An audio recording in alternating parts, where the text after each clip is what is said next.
So for my topic, I'll be discussing if puppy mills should be banned. I personally think puppy mills or backyard puppy mills, backyard breeding, whatever the word you come up with, should be banned across the world. Raising awareness about these harsh realities of puppy mills is vital. By choosing to adopt from shelters or reputable breeders, we can all play a part in combating this cruel industry and giving dogs life they deserve. I care deeply about the welfare of dogs, so it is important to spread awareness about the issues of puppy mills.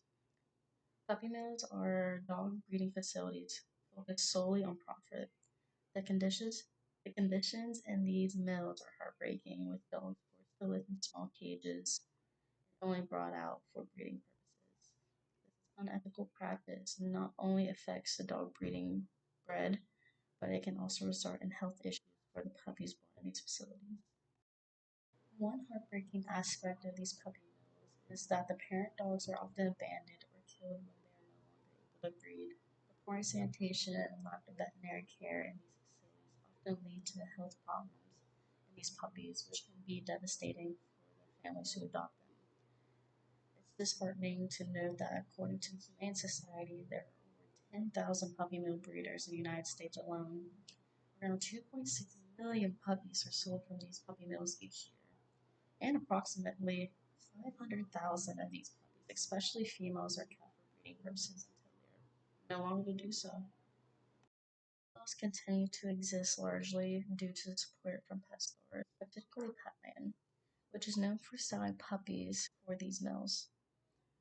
Despite 93% of pet stores not selling puppies, Petland still remains to be the largest retailer linked to puppy mills. And recently of 2024, there were over 1,500 complaints about puppies being purchased from Petland, with many new owners experiencing heartbreaking situations when their pet fell ill shortly after bringing them home.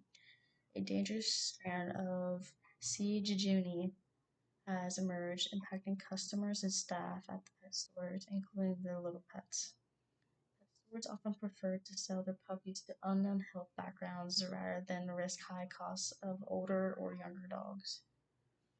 Ohio has been identified as one of the worst states for inhumane puppy mills, with 16 of the worst cases and troubling inspections report featured in the Horrible Hundreds in 2023.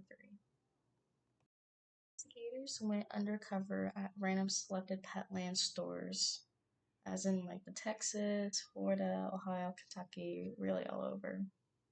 Between fall of 2018 and July of 2022, a report has shown that the puppies were very sick and suffering, including animals with seizures, respiratory infections, diarrhea, and vomiting. Even dead animals were mostly puppies and bunnies were found in freezers at stores, indicating that Petland let sick or even possibly injured animals die in its stores rather than seeking veterinary care, and they even had staff admitting that sick puppies were common and rarely taken to veterinarians, including one distressed staff member who said, quote unquote, most of the dogs that go to the vet end up dying because we take them so last minute.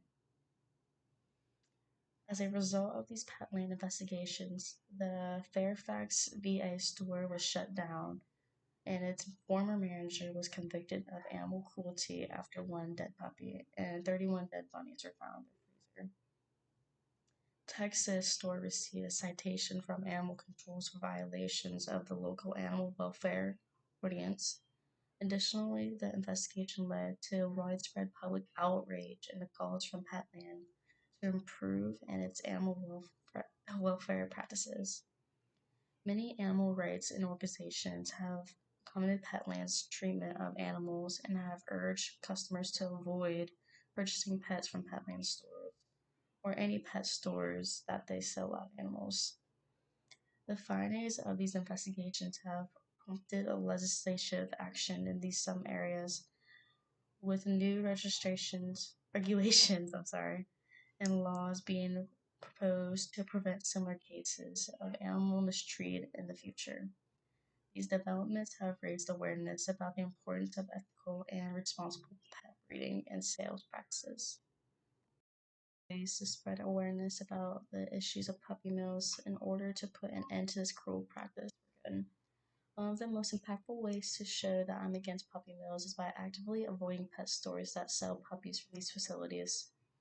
Simply being present in such stores and making the purchases indirect supports their operation. If you are considering by buying a puppy either online or from pet stores, chances are high that you are supporting a puppy mill industry.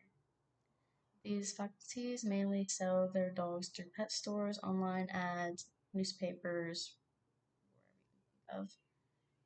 It's important to do research to identify and avoid puppy mills in your area. If you are looking to purchase a puppy, instead of turning to online vendors or local pet store, consider visiting your nearest animal shelter or contacting a licensed breeder within 5 years of experience. Even if you are not in the market for a new puppy, you should still make a difference by speaking out against puppy mills and raising awareness among others. The fight against puppy mills and unethical breeders has been ongoing for decades. While change might not happen overnight, every small effort contributes to the progress. If you manage to educate just one person about harsh realities of puppy mills or pursue someone to purchase something at a pet store that doesn't have puppies, you're already making a difference.